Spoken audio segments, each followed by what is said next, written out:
பேரன்பிற்கும் பெருமதிப்பிற்கும் உரிய பெரியோர்கள சகோதரர்கள், எல்லாம் உள்ள அல்லாஹு ஜல்ல ஜலாலுஹு நம்மை இந்த உலகத்தில் வாழ வைக்கும் காலம் எல்லாம் நோயினுடைய இன்றைய ஆரோக்கியத்தோடு அல்லாஹ் நம்மை வாழச் செய்வானாக. அந்த ஆரோக்கியமான வாழ்க்கையை கொண்டு இஹ்லாஸான முறையில் இறைவனை அஞ்சி எல்லா நற்காரியங்களும் செய்யக்கூடிய நல்ல முத்தகின்களின் கூட்டத்தில் அல்லாஹ் நம்மை ஆக்கி அருள்வானாக. திடீர் மரணங்களை விட்டும் தீய மரணங்களை விட்டும் நம்மையும் நம் குடும்பத்தையும் நம் சமூகத்தையும் அல்லாஹ் முழுமையான முறையில் பாதுகாத்துக் கொள்வானாக. ஆஸ்பத்திரியின் செலவினங்களை விட்டும் வேதனைகளை விட்டும் அல்லாஹ் நம்மை காத்தருள்வானாக. நாம் இந்த உலகத்தில் வாழ்ந்து வருகிற நேரத்தில் லா இலாஹ இல்லல்லாஹ் முஹம்மது ரசூலுல்லாஹ் என்ற கலிமாவை ஒளிந்து ஜன்னத்துல் ஃபிர்தௌஸை கண்ணால் கண்டு மகிழ்ந்து சிரித்தவனுமா மரணிக்கக்கூடிய நல்வாக்கியம் பெற்ற மக்களில் அல்லாஹ் நம்மை ஆக்கிக் கொள்வானாக. மரணிக்கும் மரணிக்காத இறைநேசர்களின் கூட்டத்தில் நம்மை ஆக்கி ஆழ்வானாக. நாளை மறுமையில கண்மணி முஹம்மது ரசூலுல்லாஹி ஸல்லல்லாஹு அலைஹி வஸல்லம் அவர்களின் திருக்கரங்களால் ஹவுதுல் கௌசர் என்கிற தடாகத்தில் நீர் வருகி அன்னாரின் ஷஃபாத்தை பெற்று அன்னாரின் கரமெடுத்து ஜன்னத்துல் ஃபிர்தௌஸ் என்ற உயர்ந்த சொர்க்கத்தில் அவர்களோடு ஜன்னத்துல் ஃபிர்தௌஸ் என்ற உயர்ந்த சொர்க்கத்தில் குழுமச் செய்வானாக. எல்லாவற்றுக்கும் மேலாக இறை அன்பை பெற்று இறைவனை பார்த்து பரவசமடையக்கூடிய அவருடைய லிகாவையும் ரிதாவையும் பெற்ற மக்களில் அல்லாஹ் நம்மை ஆக்கி அருள்வானாக. இந்த உலகத்தில் பறிக்கப்பட்ட அனைத்து சுதந்திரங்களையும் அல்லாஹ் மீண்டும் நமக்கு தந்தருவானாக. அல்லாஹ் ஜல்ல ஜலாலுஹு தீய ஆட்சியாளர்களை விட்டு அல்லாஹ் நம்மை பாதுகாத்துக் கொள்வானாக. அருமையான மூமின்கள, கண்மணி முஹம்மது ரசூலுல்லாஹி ஸல்லல்லாஹு அலைஹி வஸல்லம் சொல்வார்கள், இந்த உம்மத்திற்கு உம்மத்தே முஹம்மதியா என்கிற இந்த உம்மத்திற்கு நாளை மறுமையில் தண்டனை என்பது கிடையாது. அவர்களுக்கு தண்டனை என்பதெல்லாம் இந்த உலகத்தில் ஏற்படக்கூடிய குழப்பங்களும் பூகமும் தான் அவர்களுக்கு தண்டனை என்று பெருமானார் ஸல்லல்லாஹு அலைஹி வஸல்லம். அப்புறம் உலகத்தில் வாழுகிற பொழுது எவ்வளவுக்கு எவ்வளவு பிரச்சனைகளை நாம் சந்திக்கிறோமோ அதுவெல்லாம் நாம் செய்த பாவத்திற்கு பரிகாரமாகவே அமைகிறது என்பதைத்தான் பெருமானார் ஸல்லல்லாஹு அலைஹி வஸல்லம் சொல்றார். இப்போ அதனால் நமக்கு இது போன்ற குழப்பங்கள் வருகிற பொழுது நாம் பயப்பட வேண்டிய அவசியம் இல்லை, அச்சப்பட வேண்டிய அவசியம் இல்லை. நாம் அச்சப்படுவதும் பயப்படுவதும் அல்லாஹ்வுக்கு மட்டும்தான் இருக்க வேண்டும். அதே நேரத்தில் வருகிற குழப்பங்கள் எல்லாம் இந்த மூமின்களுக்கு இந்த உலகத்தோடு தண்டனையை அல்லாஹ் முடித்து விட வேண்டும் என்பதற்காகத்தான் அல்லாஹ் ஜல்ல ஜலாலுஹு இது போன்ற தீய ஆட்சியாளர்களை தருவது, நம்முடைய உரிமைகளை பறிப்பது, நம்மளை நிம்மதியாக வாழ விடாமல் ஆக்குவது, இதுவெல்லாம் நாம் செய்த பாவத்திற்கு இந்த உலகத்திலேயே அல்லாஹ் பரிகாரமாக்குகிறான் என்பதை நபிகள் நாயகம் ஸல்லல்லாஹு அலைஹி வஸல்லம் சொல்றார். அதே நேரத்தில் குழப்பங்கள் தான் நம்முடைய பாவங்களுக்கு பரிகாரம் ஆயிடுச்சு அப்படின்னு சும்மாவும் இருக்க முடியாது.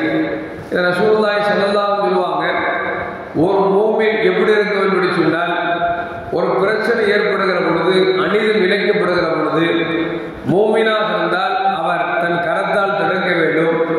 கரத்தால் தடுக்கக்கூடிய ஆற்றல் இல்லை என்று சொன்னால் நாவால் தடுக்க வேண்டும்.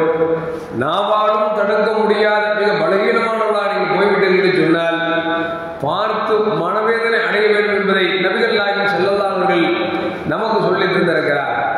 அந்த அடிப்படையில் பார்க்கிற பொழுது அல்லாஹ்வுடைய மாபெரும் கிருபையால் இந்தியாவில் 3க்கு ஒரு பகுதி இன்றைக்கு முஸ்லிம்கள் வாழக்கூடிய சூழலுக்கு இருக்கிறோம்.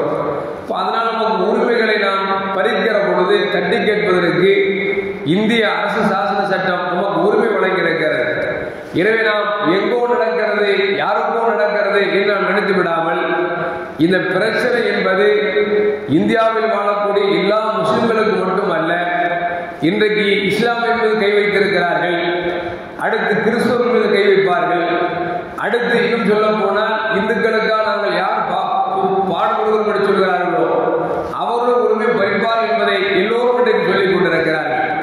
அந்த அடிப்படையில் பார்க்கிற பொழுது நாம் இப்போது வக்ஃபு திருத்தல் சட்டம் என்கிற பெயரில் திருட்டு சட்டத்தை கொண்டு வந்து இன்றைக்கு இந்தியாவில் இருக்கக்கூடிய எல்லா முஸ்லிம்களுடைய உணர்வுகளையும் உணர்ச்சிகளையும் தூண்டி ஏதாவது பிரச்சனை வராதா என்கிற அளவிற்கு இன்றைக்கு ஆளுகிற ஒன்றிய அரசு நம்மை தள்ளி இருக்கிறது என்பதை நாம் மறந்துவிடக்கூடாது. அருமையான மக்களே, ஹஜ்ஜாஜ் இப்னு யூசுப் என்பவர்களுக்கு தெரியும், அவர் இஸ்லாமியன் தான். ஆனாலும் கூட பல சஹாபாக்களை கொன்று குவித்திருக்கிறார். இன்னும் சொல்ல போனால் இன்றைக்கு குரான் ஓதுகிறோம் அல்லவா, குரானிலே ஜபர் சேர் போட்டிருப்பாங்க. தாலிக்க அப்படின்னா தாலுக்கு மேல கடா ஜபரு, லாமுக்கு கீழே சேரு, காமுக்கு மேல ஜபரு. இந்த ஜபர் சேர் பேசு அப்படிங்கிற அந்த அடையாள குறியீடுகளை கொண்டு வந்தது ஹஜ்ஜாஜ் இப்னு யூசுப் தான். அதுக்கு முன்னால் வரைக்கும் ஜபர் சேர்லாம் கிடையாது. அந்த ஜபர் சேர்லாம் இன்னைக்கு இல்லைன்னு வச்சுக்கலாம், குரான் ஓத முடியுமா அப்படிங்கிறத கொஞ்சம் யோசிச்சு பார்க்கணும். சில நல்ல காரியங்களும் செய்தான், அதே நேரத்தில் பல தீய காரியங்களும் செய்தான். பல சஹாபாக்களை கொண்டு வைத்தவர். ஒரு கட்டத்தில் சயீத் இப்னு ஜுபைர் ரலியல்லாஹு தஆலா அன்ஹு அவர்களை கொலை செய்வதற்காக அவர்களை சிறைபிடிக்கிறான். சிறைபிடித்து அவனை கேட்கிறான், நான் உன்னை கொல்ல போறேன், இப்போ நீ என்ன விரும்புற அப்படின்னு. அவங்க சொன்னாங்க, நீ எப்படி விரும்பியோ கொல்லுப்பா, எனக்கு அதை பத்தி பிரச்சனை இல்லை. ஆனா ஒண்ணு, நாளைக்கு மறுமையில இதுக்கு நீ அந்தாண்ட கூலி வாங்கி ஆக வேண்டும் என்று சொல்லி எச்சரிக்கிறார்கள். அவன் என்ன செய்யறான் அப்படின்னா, தன்னோட படையை கூப்பிட்டு இந்த சயீத் இப்னு ஜுபைர் அப்படிங்கிற இந்த தோழரை நீங்க கொன்றுங்க அப்படின்னு சொல்லி கையை காலை கட்டி அவன் படுக்க வைத்து கொல்ல போகிறான்.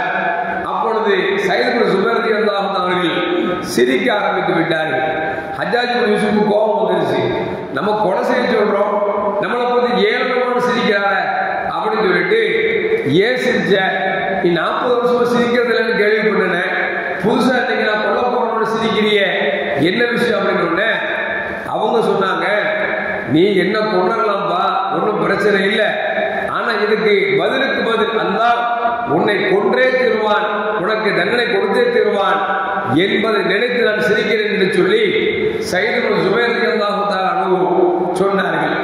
அப்போ அவங்களை படுக்க வச்சு கொலை செய்ய உத்தரவு போட்ட பொழுது அந்த சயீத் இப்னு ஜுபைர் ரலியல்லாஹு தஆலா நினைச்சாங்க அப்படின்னா, தன் முகத்தை கிப்லாவின் பக்கம் திருப்பி வைத்துக் கொண்டு சொன்னார்கள், குல்லு நஃப்ஸின் தாயிகத்துல் மௌத், உலகத்தில் பிறந்த எல்லா ஆத்மாவும் ஒரு நாள் மரணத்தை சுமந்துத்தான் ஆகும், எனவே எனக்கு மரணம் வந்து விட்டது என்கிற அந்த வசனத்தை ஓதுகிறார்கள். இதை கேட்ட உடனே அவனுக்கு ஆத்திரம் வந்து கிப்லா பக்கமாடி படுத்திருக்கிறான்னு சொல்லி முகத்தை கிப்லாவுக்கு திருப்பினோடனே இன்னொரு வசனத்தை ஓதுனாங்க, நீங்கள் எங்கு திரும்பினாலும் அங்கே அல்லாஹ் இருக்கிறான் என்கிற வசனத்தை ஓதுகிறார்கள். ஓதுவது மட்டுமல்ல, அவர்கள் இவன் அறுப்பதற்கு முன்பாக எப்படியும் ஆடு மாடு அறுக்கிறதுக்கு முன்னால பிஸ்மில்லா அல்லாஹ்னு சொல்லுவோம், அந்த மாதிரி இவங்க படுக்க போட்டுக்கிறாங்க. அவங்க அஷ்ஹது அல்லா இலாஹ இல்லல்லாஹ் வஹ்தஹு லா ஷரீக லஹ் வ அஷ்ஹது அன்ன முஹம்மதன் அப்துஹு வ ரசூலுஹு என்கிற கலிமாவை ஓதிவிட்டு வஜ்ஜஹது வஜ்ஹிய லில்லதி ஃபதர ஸமாவாதி வல் அர்த ஹனீஃபன் என்கிற அந்த கலிமாவை சொல்லிவிட்டு அவர்கள் அறுப்பதற்கு தயாராக இருக்கிறார்கள். உத்தரவு கொடுக்கிற அருங்க அப்படின்னு சொல்கிறான். அறுத்தார்கள். அறுத்த பிறகும் கூட அந்த நாவு கலிமா சொல்லி கொண்டிருந்தது என்பது வரலாறு நமக்கு சொல்லி காட்டுகிறது. எதற்கு சொல்லுவது என்று சொன்னால், ஹஜ்ஜாஜ் இப்னு யூசுப் என்கிற ஒரு கொடுங்கோல் மன்னன் அவனுக்கு எதிராக யாரெல்லாம் எதிர்ப்பு குரல் கொடுத்தார்களோ அவர்களை கொலை செய்தார். ஆனால் கொலை செய்யப்பட்ட நன்மக்கள் கொஞ்சம் கூட அஞ்சவில்லை. என்ன செய்தார் என்று சொன்னால், என்றைக்கு மோத்தா போறோம், அல்லாஹ் இவங்க கையில மோத்தா வச்சிருக்கா அப்படிங்கும் போது நம்மால ஒன்றும் செய்ய முடியாது, எனவே அல்லாஹ் பார்த்துக் கொள்வான் என்று சொன்னது மட்டுமல்ல, கடைசி தருணத்தில் அவங்க செஞ்ச துவா என்ன அப்படின்னா, யா அல்லாஹ், இந்த ஹஜ்ஜாஜ் இப்னு யூசுப் எனக்கு எப்படி என்னுடைய உயிருக்கு உழை வைத்தானோ, என்னை கொண்டானோ, இதற்கு பிறகு இவன் யாரின் மீது அட்டுழியம் செய்யக்கூடாது, அவனுக்கு ஒரு நல்ல முடிவு கட்ட வேண்டும் என்று சொல்லி துவா செய்தார்கள். என்ன ஆனது என்று சொன்னார், அல்லாஹ் துவாவை கபூல் செய்தான். சயீத் இப்னு ஜுபைர் ரலியல்லாஹு அன்ஹு கொல்லப்பட்ட பிறகு சரியாக 15 நாள் தான் இது துன்யாவில் இருந்தான். அந்த 15 நாள் ஏன் அவன் துன்யாவில் இருந்தான் என்று சொன்னால், இரவு படுக்கிற பொழுதும் பகல் படுக்கிற பொழுதும் தூக்கம் இல்லாமல் அலை மோதினான். எந்த அளவுக்கு என்று சொன்னால், அவன் படுப்பான், படுத்தவுடன் திடீரென்று ஓ என்று எழுந்து கத்துவான். என்னவென்று கேட்கிற பொழுது, என்னுடைய காலை சயீத் இப்னு ஜுபைர் இழுப்பது போன்று எனக்கு தெரிகிறது என்று சொல்லி இப்படியே 15 நாள் தூக்கம் இல்லாமலேயே அவன் செத்தொழித்தான் என்பது வரலாறு நமக்கு சொல்லி காட்டுகிறது. நாம் எதற்கு சொல்லுவோம் சொன்னால், இன்றைக்கு வக்ஃபு திருத்த சட்டம் என்கிற திருட்டு சட்டத்தை கொண்டு வந்திருக்கிறார்கள். ஆட்சி அதிகாரம் அவருக்கு இருக்கிறது என்பதற்காக என்ன செய்தாலும் இந்த மைனாரிட்டி முஸ்லிம்கள் ஒன்றும் செய்ய முடியாது என்கிற சிந்தனை ஆளும் அரசுக்கு அரசுக்கு வந்துவிட்டது. எனவே எதிர்ப்பு குரல் கொடுப்பதோடு நமக்கு இறைவன் கொடுத்த மிகப்பெரிய ஆயுதம் என்று சொன்னார் துஆ, பிரார்த்தனை தான் என்பதை பெருமானார் ஸல்லல்லாஹு அலைஹி வஸல்லம் அத்துஆ சிலாஹுல் மூமினீன், மூமின்களுக்கு இறைவன் கொடுத்த மிகப்பெரிய ஆயுதம் துஆ மட்டும்தான். அந்த துஆவின் மூலமாக நாம் சாதிக்க முடியாது, சாதிக்க முடியும். நாம் கேட்கக்கூடிய துஆ அல்லாஹ்விடத்தில் இஹ்லாஸான முறையில் இருக்க வேண்டும், அழுத்தமாக இருக்க வேண்டும், உறுதியாக இருக்க வேண்டும், தொடர்ந்து துஆ கேட்க வேண்டும். தவிர அந்தந்த நேரத்தில் பிரச்சனை ஏற்பட்டது, கையேந்தினோம், கை இறங்கிய பிறகு மறந்துவிட்டோம் என்று சொன்னால் அதில் எந்த பயனும் இல்லை.